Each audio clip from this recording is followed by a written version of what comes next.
E a gente quer compartilhar com você um pouquinho essa noite sobre algumas realidades, alguns elementos que vão compondo as Escrituras durante toda a história, desde o Êxodo, onde se estabelece a primeira Páscoa nas Escrituras, até a cruz. Nós vamos caminhar até lá essa noite, amém? Então eu conto com a sua atenção. Se você puder dar 40 minutos da sua atenção, eu queria falar sobre a Páscoa que revela os filhos de Deus. A Páscoa que revela os filhos de Deus. E eu queria ler um texto com você para a gente começar. Êxodo capítulo 12, versículo 3, a gente vai do 3 ao 14. Diz assim, Êxodo 12, do 3 ao 14. Se você quiser abrir a sua Bíblia ou nos acompanhar aqui. Dizei a toda a comunidade de Israel, no 10º dia deste mês, cada um tomará para si um cordeiro, conforme a família dos pais, um cordeiro para cada família. Mas se a família for pequena demais para um cordeiro, deverá comê-la com os vizinhos mais próximos da sua casa, conforme o número de pessoas. Calculareis o cordeiro conforme a porção adequada para cada um. O animal será um macho de 1 ano, sem defeito. Podereis tomar um cordeiro ou um cabrito, e o guardareis até o 14º dia desse mês. Então, reunida toda a comunidade de Israel, o matará ao entardecer. Depois, pegarão um pouco do sangue e colocarão nos batentes na viga da porta, nas casas em que tomarem a refeição. E naquela noite comerão da carne assada no fogo, com pães sem fermento. Sim, as comerão com ervas amargas. Não comereis cru, nem cozida na água, mas assada no fogo, junto com a cabeça, as pernas e as vísceras. Não poderá sobrar nada para o amanhã seguinte. O que sobrar até de manhã deverá ser queimado no fogo. E vós os comereis assim, com vossos cintos na cintura. Presta atenção aqui, irmãos. Com vossos cintos nas cinturas, com vossos sapatos nos pés e com vosso cajado na mão. E comereis às pressas. Esta é a Páscoa do Senhor. Porque naquela noite passarei pela terra do Egito e ferirei de morte todos os primogênitos da terra do Egito, tanto dos homens como dos animais, e executarei juízo sobre todos os deuses do Egito. Eu sou o Senhor. Mas o sangue servirá de sinal nas casas em que vocês estiverem. Se eu vir o sangue, passarei adiante, e não haverá praga entre vós para vos destruir, quando eu ferir a terra do Egito, e este dia será um memorial. Vós o celebrareis como uma festa ao Senhor e como estatuto perpétuo, através de todas as vossas gerações. Senhor, nós te agradecemos pela tua palavra, que ela seja como uma lâmpada para os nossos pés, Senhor, que ela encontre uma terra fértil no nosso coração, em nome de Jesus, amém. Amém? Irmãos, você deve saber o significado da palavra Páscoa no original. Pessoal que usa a internet, hoje foi um dia em que essa palavra ficou sendo lançada o tempo todo.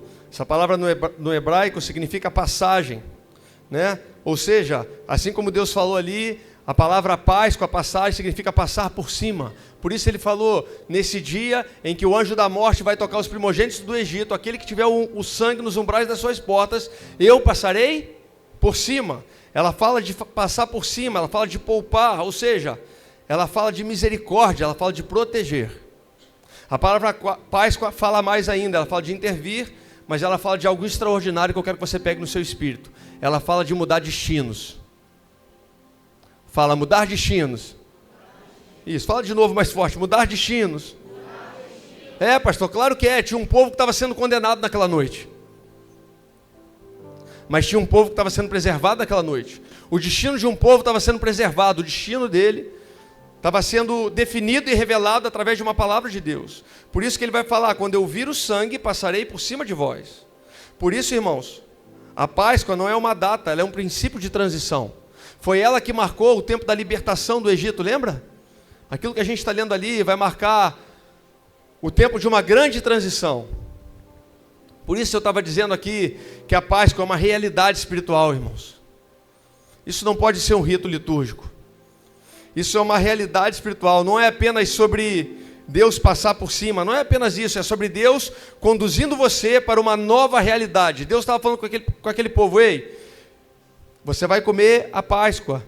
E eu vou introduzir você numa nova realidade. Vai haver um novo tempo para esse povo. Era isso que Deus estava fazendo. Por isso a Páscoa não é um evento, é um processo de revelação progressiva, irmãos. Ela vai marcar a passagem da escravidão para a liberdade. Para mim, para você, também. Também, pastor? Também. Porque tudo aquilo que você vai ver na antiga aliança é algo que aponta para a realidade da nova aliança. Muitas coisas que você vê na Bíblia e você lê na antiga aliança são realidades espirituais que nós estamos vivendo hoje. Por isso a Páscoa continua acontecendo, Deus continua guardando, libertando pessoas. Deus continua trazendo pessoas da morte para a vida. Deus continua fazendo com que os órfãos se tornem filhos. Essa é a Páscoa do Senhor.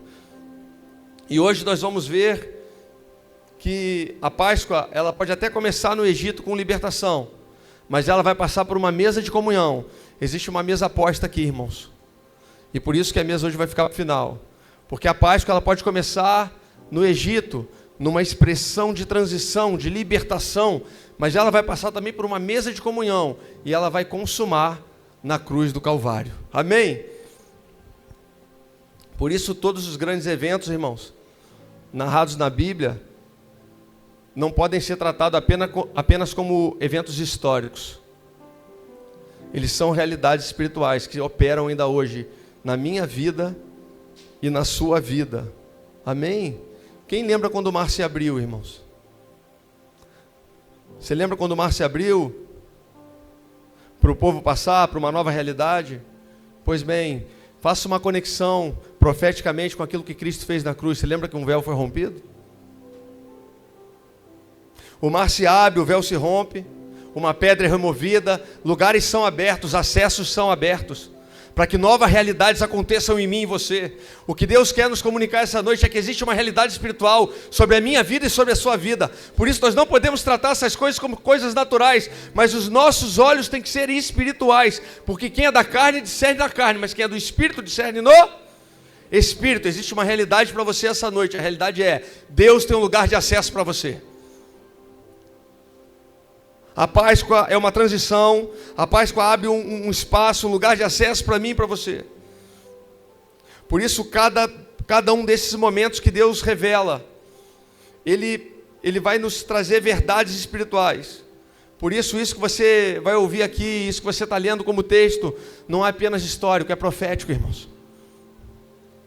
Isso que nós estamos lendo aqui, comunicando nessa noite, não é apenas contextualizar um fato histórico, mas é uma realidade profética sobre a minha vida e sobre a sua vida. Por isso a Páscoa não é somente sobre sair do Egito. A Páscoa não é somente sobre sair, é sobre se tornar quando sai. O que nós nos tornamos quando nós acessamos o ambiente que Deus abre para mim e para você? Talvez os nossos olhos olhem para o momento da libertação. Isso é extraordinário, mas existe algo além, existe algo posterior. O posterior é: o que eu me torno após a passagem? O que eu estou me tornando? Tem gente que sai do Egito, mas o Egito não sai de dentro dela, irmãos. Foi isso que aconteceu com aquele povo, lembra? Eu vou fazer um parênteses: se afaste dos murmuradores, irmãos. Por quê, pastor? Porque aquele povo, quando saiu, ele levou um monte de gente enxertada, irmãos. Se você for conhecer a história, tinha um monte de gente enxertada.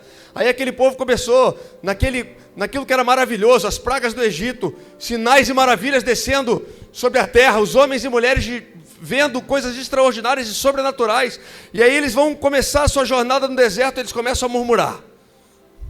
Como pode, irmãos? Diante do poder de Deus. Mas quem começou a murmurar foi o povo que era estrangeiro, irmãos. E ele começou a contaminar o coração daqueles que estavam sendo conduzidos por Deus naquele momento. Por isso, irmãos, cuidado com os murmuradores. Tem gente que só aponta para o que falta. Já viu gente assim? Só aponta para o que falta, irmãos. Irmãos, o que te define não é o que te falta. O que te define é o Espírito que habita em você. Amém? E se o Espírito habita em você, não te falta nada. Deus não está apenas interessado em mudar aquele povo de endereço, irmãos. A Páscoa não é uma mudança geográfica. A Páscoa não tem a ver com o povo sair de um CEP e ir para outro CEP, sair do Egito e ir para o deserto para encontrar a terra prometida. Não é isso. A Páscoa é uma realidade que está transformando um povo e devolvendo para ele aquilo que se perdeu. Aquele povo, durante aqueles 400 anos de escravidão, ele perdeu a sua identidade, irmãos. Eles esqueceram quem eles eram. Eles não buscavam mais a Deus como buscavam antes. Aí Deus aparece e fala: ei, eis aqui um libertador.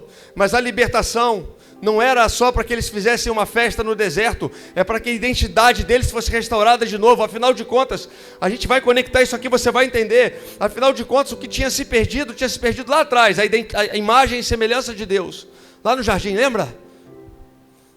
Esse povo tinha perdido também a imagem e a semelhança do seu Deus, estava perdido. Então Deus começa um novo processo com eles, um processo de transição.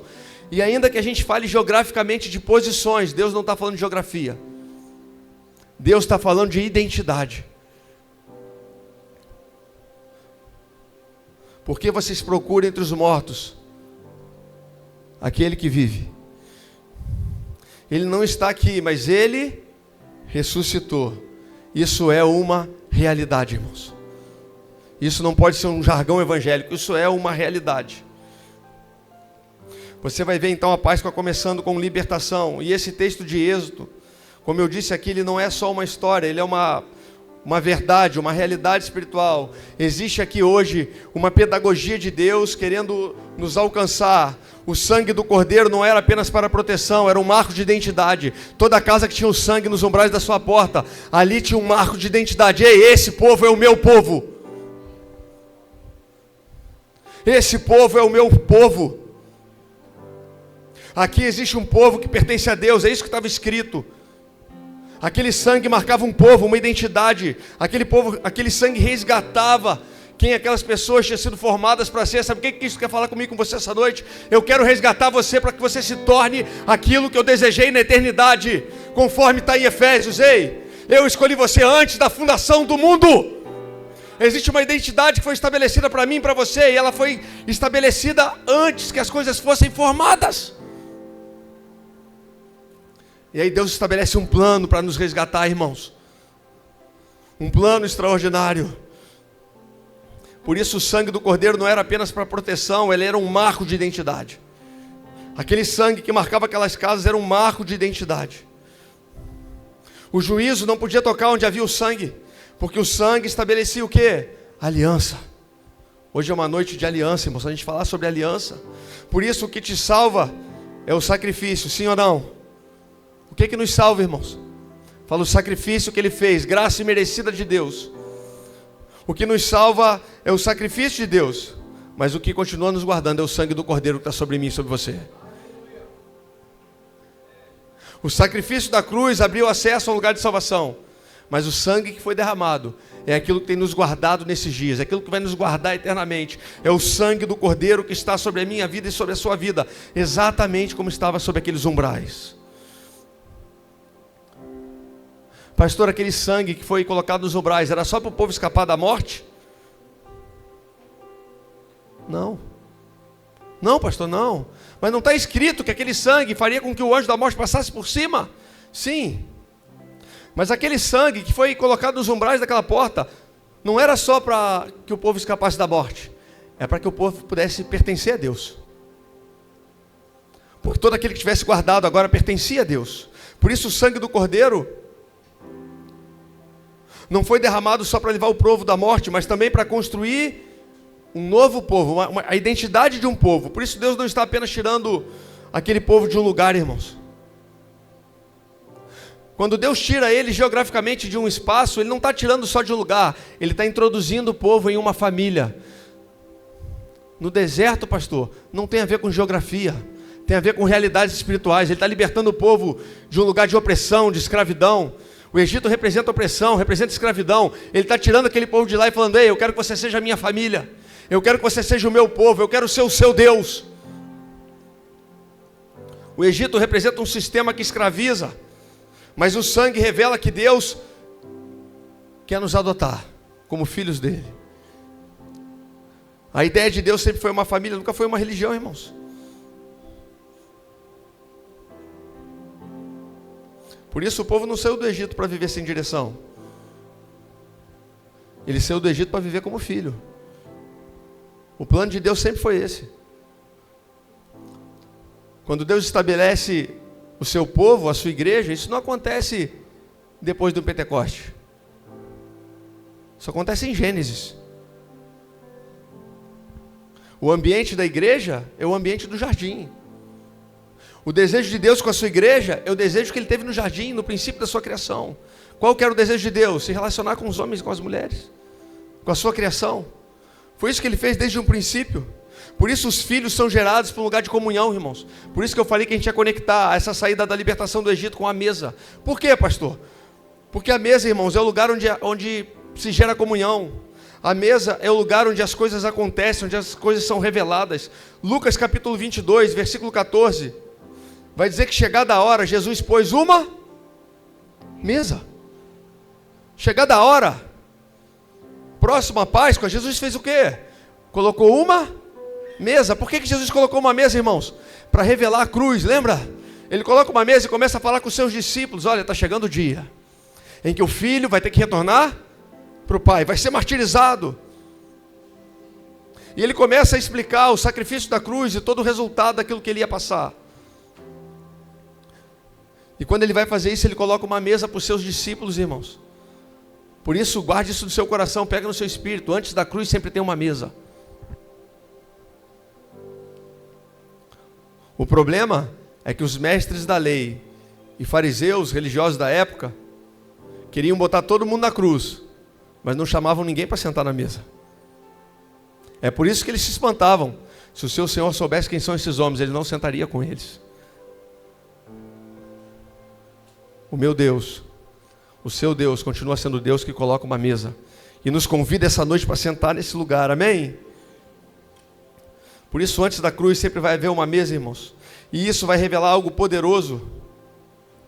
Deus não quer somente nos salvar, irmãos, Ele quer se relacionar conosco, e Ele vai dizer assim, ó, este é o meu corpo, este é o meu sangue. Nós viveremos isso daqui a pouco. Este é o meu corpo e este é o meu sangue.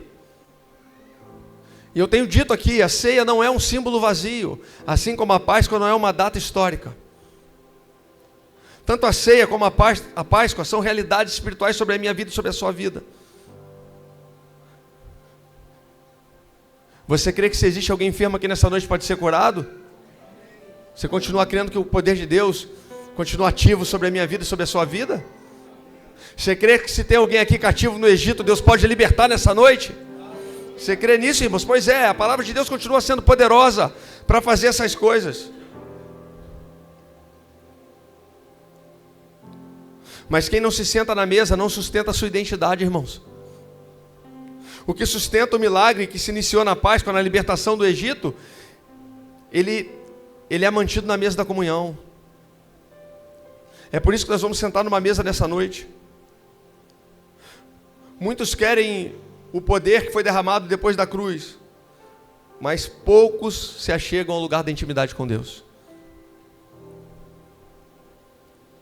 A mesa é o lugar onde o coração é alinhado e onde a identidade é reafirmada. Por isso que ele falou, sabe o que vocês vão fazer essa noite? Vocês vão pegar um cordeiro, vocês vão matar e vocês vão o quê?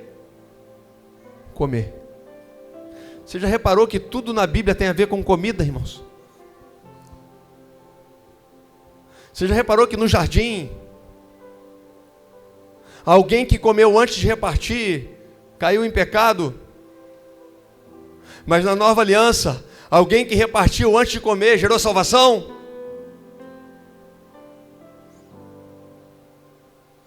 Por quê, pastor? Porque existem realidades espirituais sobre esses textos.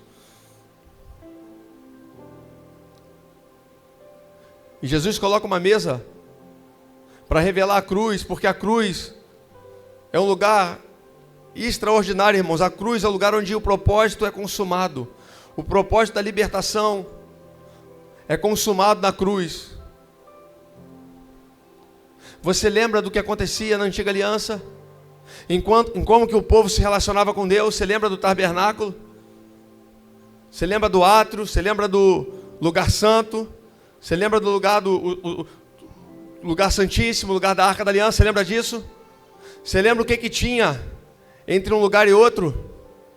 O que tinha, irmãos? Fala, tinha um véu. Já pegou no seu espírito? Por que a cruz é importante? Porque aquilo que foi estabelecido pelo pecado foi remido pela gratidão, pela compaixão e pelo amor que Deus tem por mim e por você. Aquele jardim que foi lacrado, que foi fechado, representa aquele véu que foi estabelecido para que o homem não tivesse acesso ao lugar da presença de Deus. Somente o sacerdote, uma vez por ano, tinha que ir lá fazer um sacrifício para remir o povo dos seus pecados. Mas isso era contínuo, todo ano tinha que acontecer. De repente Deus se faz carne, vem andar sobre a terra, e existe uma cruz que está esperando por ele. João capítulo 19, versículo 30 diz o quê? O nosso Senhor crucificado, havendo provado o vinagre. João capítulo 19, versículo 30.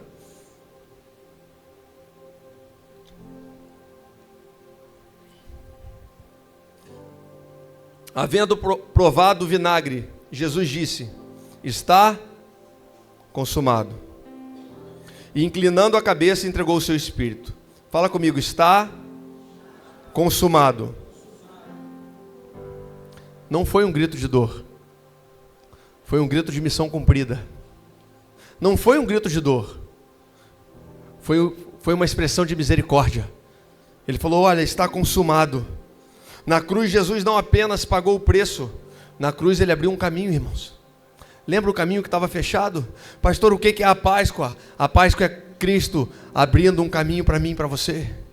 A Páscoa é Cristo chamando a mim e a você para entrar nesse novo e vivo caminho.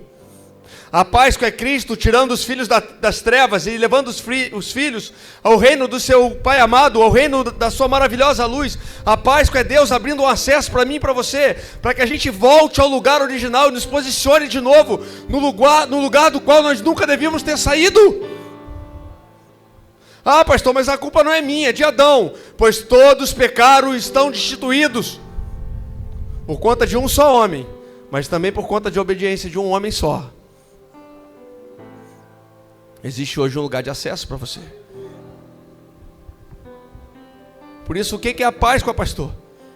Você vai ganhar um chocolate ali na entrada, irmãos. As crianças provavelmente vão ganhar um chocolate lá dentro, mas elas vão sair de lá sabendo que a Páscoa não tem nada a ver com o chocolate. A Páscoa tem a ver com Deus, que nos amou de tal maneira que deu o seu único filho para que morresse numa morte de cruz por mim e por você. Amém? Você pode aplaudir o Senhor?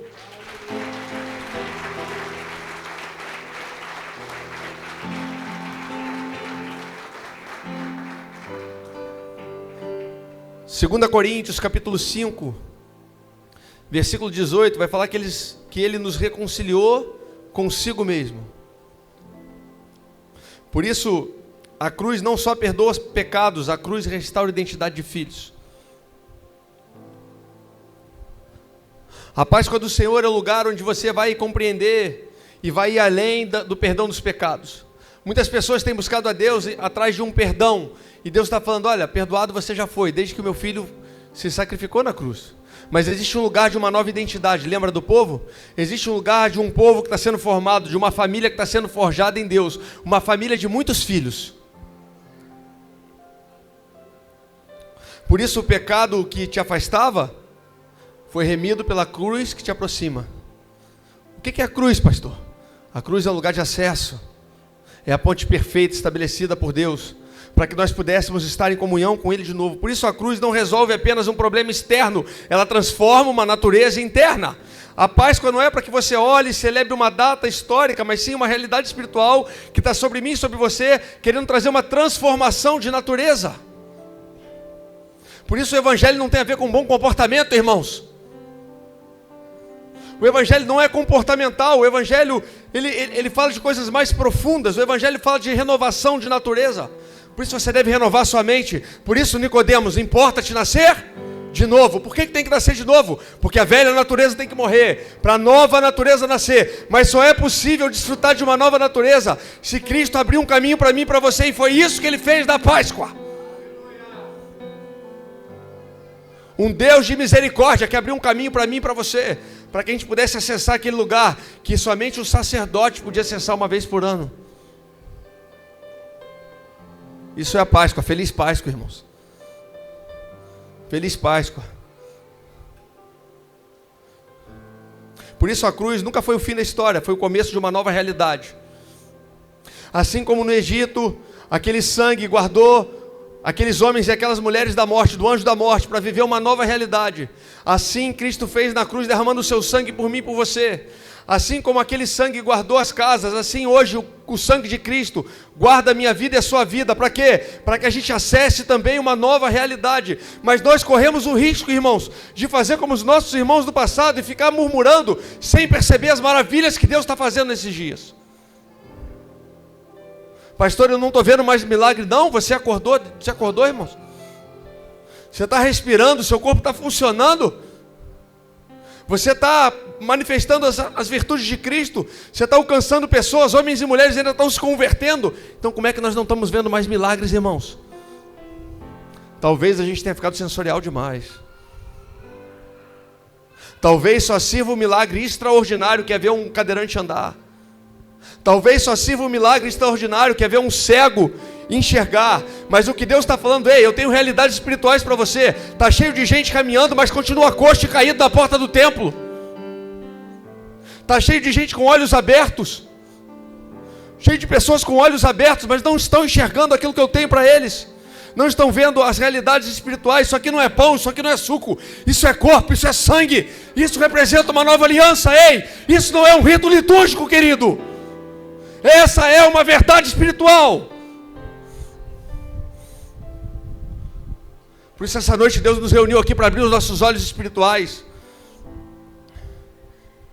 Você não vai mais ver pão como você via. Você não vai mais ver o suco de uva como você via. Você não vai mais celebrar a Páscoa como você celebrava.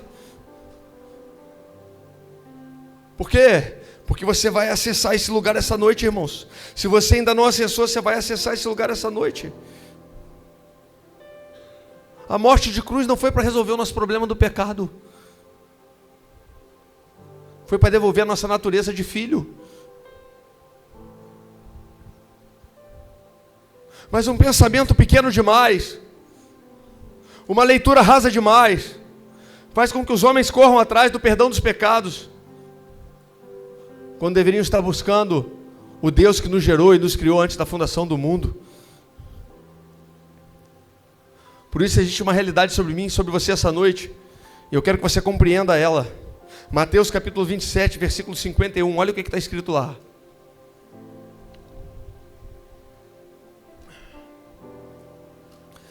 Olha o que Deus quer comunicar para mim e para você essa noite. E eis que o véu do santuário se rasgou em dois, de alto a baixo. A terra tremeu e as rochas se partiram. Irmãos, o véu não fala apenas de um tecido. Véu fala de uma barreira espiritual. Por isso, se tiver um véu nos seus olhos, você não vai enxergar com clareza. Por isso, se tiver um véu que ainda separa você da presença de Deus, você não vai poder ter intimidade com Deus. Mas a boa notícia é que Ele rompeu o véu de cima a baixo, irmãos. O pecado que nos separava já não separa mais. O pecado que separava não separa mais. O fato de sermos homens e mulheres pecadores não é desculpa para não se aproximar de Deus. O pecado que nos separava, o jardim que foi fechado, a distância que foi estabelecida, não existe mais, querido. Quando Adão pecou, uma realidade espiritual se estabeleceu. Qual foi essa realidade? Uma separação, uma distância. Falava sobre isso ontem. Uma distância. Tanto o problema foi de distância, de posicionamento, tanto o problema foi de posição, que quando Deus vai atrás de Adão, ele fala: Adão, onde é que você está? Se o problema fosse de ato, se fosse cobrança de atitude, seria: Adão, o que você fez? Sim ou não? Adão, o que você fez? Isso seria uma cobrança de atitude. Mas ele não cobrou atitude, ele cobrou posicionamento. Ele falou: Adão, onde é que você está? Deus sabia onde Adão estava. Deus sabe onde você está. Deus sabe onde eu estou. Mas talvez Ele esteja te perguntando essa noite: meu filho, onde é que você está? Por quê, pastor? Ele quer que você se apresente para Ele.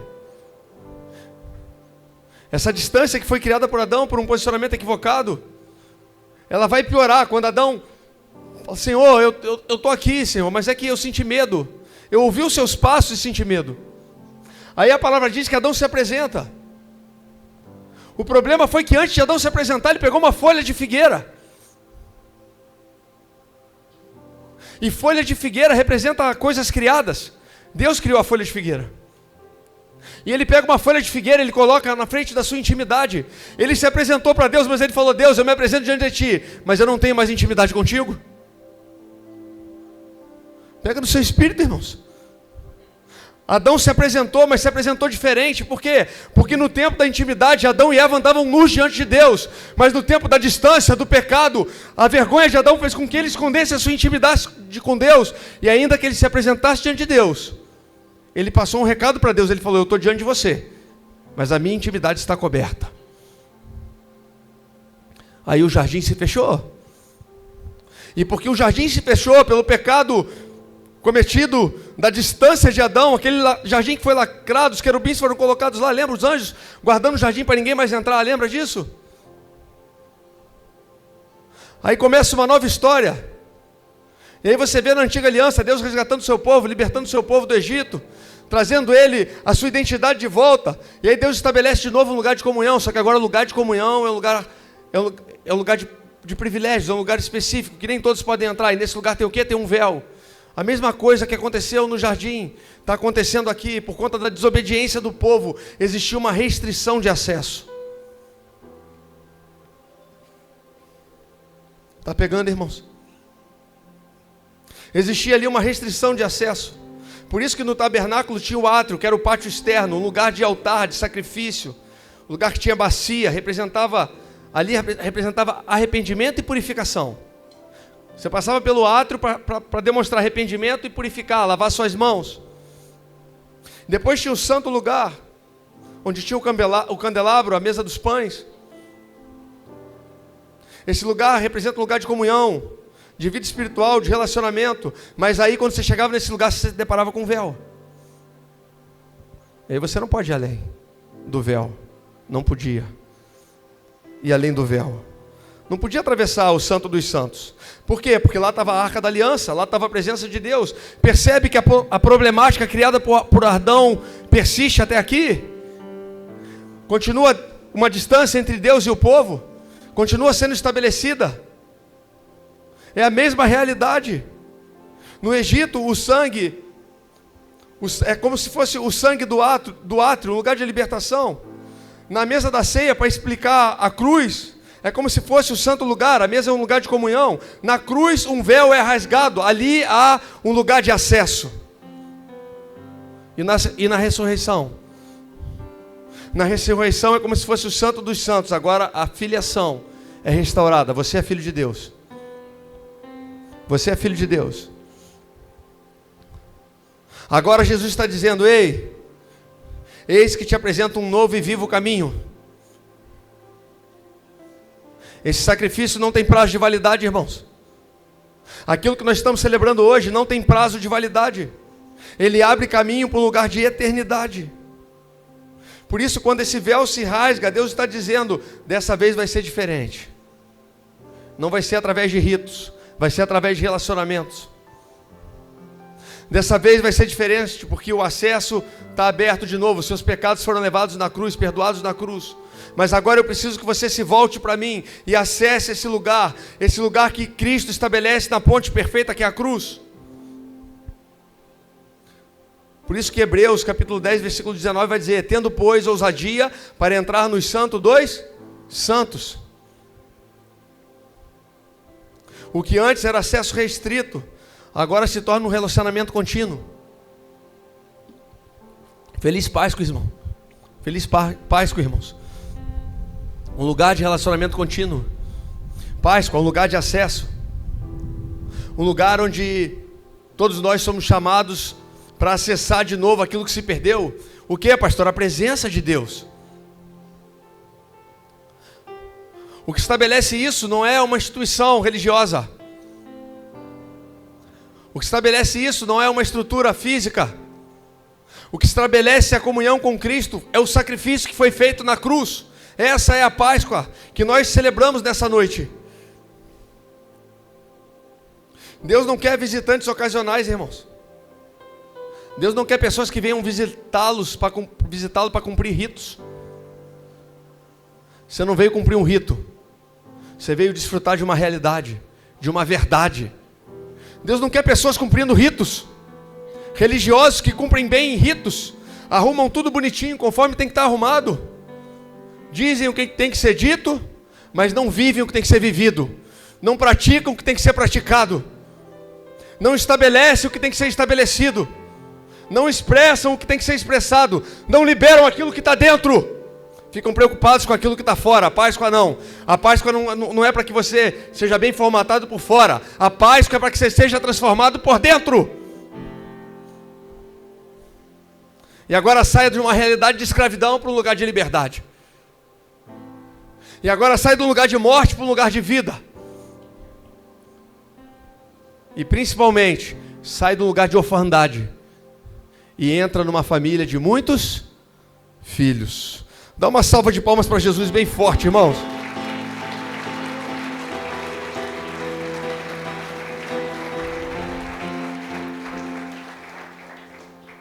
E existe uma passagem que vai falar de um elemento que é fundamental nessa história. Qual é o elemento, pastor? A pedra. Que pedra? Aquela que foi removida. A pedra que foi removida. Lucas capítulo 24, versículo 2. Diz assim: aquelas mulheres que foram lá, lembra? Encontraram a pedra do sepulcro removida. Elas entraram, mas não acharam o corpo de Jesus Cristo. Irmãos, deixa eu te falar uma coisa. A pedra não foi removida para ele sair. A pedra só foi removida para que eu e você pudéssemos saber que ele não está lá. A pedra que foi removida daquele sepulcro naquela noite não foi removida para alguém sair. Foi removida para que nós pudéssemos entrar nesse lugar e observar que o nosso Cristo vive e não está naquele lugar. Ele continua vivo e operando no nosso meio. O túmulo está vazio, mas tinha algo lá dentro, lembra? Um lenço dobrado.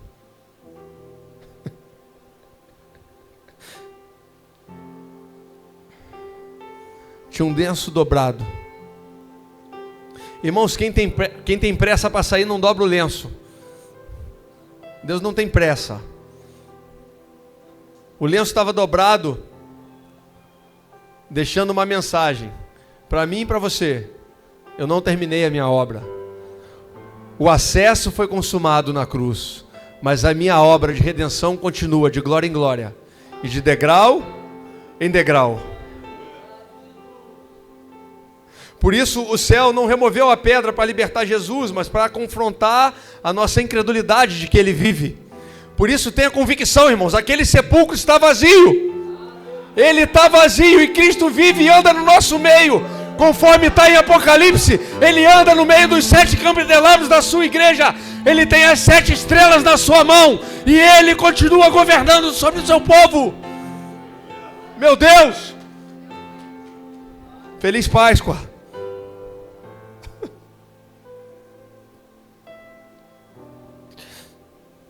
Jesus, a Páscoa não é um evento para ser celebrado, é uma vida para ser praticada todos os dias. Não é um evento. Ele deixou uma mensagem para mim e para você, irmãos, uma mensagem poderosa. Eu vou voltar. Algumas pessoas questionam essa mensagem. Mas por que aquele lenço estava dobrado? Você já foi num restaurante, irmãos, em que fica um lenço dobrado do lado do prato? Quando você acaba, como é que está o lenço, irmãos? Fala a verdade. O lenço já está, né, aquele guardanapo dobrado, ele já está todo sujo, irmãos, todo embolado. Você termina, você usa ele, embola e larga. Por quê? Porque você terminou. Os judeus, quando estavam sentados à mesa, e eles levantavam e saíam da mesa, se o lenço não tivesse embolado, tivesse dobrado, é porque ele iria voltar.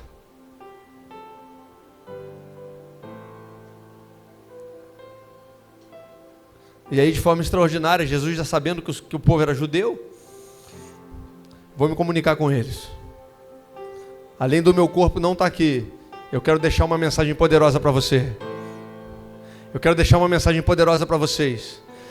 Deus quer deixar uma mensagem poderosa para mim e para você essa noite. Ei, eu vou voltar, querido. Eu vou voltar. Eu vou voltar para resgatar a minha noiva. Eu vou voltar para levar a minha igreja. Eu vou voltar, eu farei novos céus e nova terra. Ei, eu farei uma nova Jerusalém, um novo lugar. Existe um novo ambiente, aquele ambiente do jardim que foi fechado, ele vai ser estabelecido de novo no dia que Cristo voltar. Um ambiente de plenitude, de graça, de glória, ei, de amor, de compaixão. Sim, é isso que Cristo está estabelecendo nesses dias. Feliz Páscoa, irmãos. Existe um lenço que está dobrado. A morte não foi capaz de segurar Jesus, não foi capaz de vencer Jesus. Não tem corpo lá dentro. Todas as outras religiões têm um Deus para adorar e um sepulcro para rezar. Todas. A nossa não. O nosso Deus está vivo. E eu te digo mais, Ele está convidando você para sentar numa mesa com Ele nessa noite. Existe uma realidade hoje sobre mim e sobre vocês, você não pode perder isso. Existe um véu que foi rompido de cima a baixo, e uma mesa, um banquete que está posto. Deus está falando: ei filho, onde é que você está? Lembra do jardim? Pastor, eu entrei aqui, mas eu não sou digno. Meu filho, onde é que você está? Vem celebrar a Páscoa comigo. Meu filho, onde é que você está? Onde é que você está? Eu quero você nesse lugar, nessa mesa. Por isso a ressurreição vai reestabelecer a nossa identidade. A ressurreição de Cristo, ela vai reestabelecer a nossa identidade. Pastor, Ele venceu a morte? Não apenas isso. Ele venceu a morte, mas não apenas isso. Porque quando ele se sacrifica, e ele encontra um lugar de morte, e depois ele ressuscita, a ressurreição dele não é só um sinal de vitória sobre a morte, irmãos. É um reestabelecimento da sua identidade e da minha. É Deus falando: olha, eu não morri só para te salvar. Eu morri para que você se torne filho de novo. Por isso, o unigênito se tornou o primogênito. Pega do seu espírito essa mensagem. Poderia falar: o Filho de Deus morreu. Não, o unigênito, o único filho, abriu um lugar de acesso, para que você tivesse acesso a uma família de novo. E essa família convida você para sentar numa mesa hoje. Ele não apenas venceu a morte, Ele redefiniu quem nós somos. A ressurreição tem o poder de redefinir quem você é, cara. Eu não sei como é que você entrou aqui. Se você entrou aqui como criatura, você vai sair como filho, em nome de Jesus, irmãos. Está escrito, irmãos, porque os que conheceu por antecipação também os predestinou para serem conforme a imagem e semelhança do seu Filho. Está escrito em Romanos: a fim de que ele seja o primogênito de muitos, ou entre muitos irmãos. Romanos 8, 29, coloca ali. Olha o poder da ressurreição. Pois os que conheceu por antecipação também os predestinou para serem conforme a imagem de seu filho, a fim de que ele seja o primogênito entre muitos irmãos.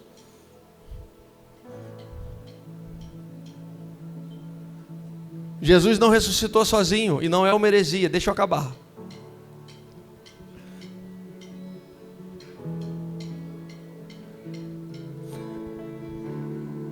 Jesus trouxe a vida a toda uma família, cara. Quando Jesus ressuscitou, Ele está trazendo vida para toda uma família. Por isso Ele não morreu em vão, irmãos. Você está aqui.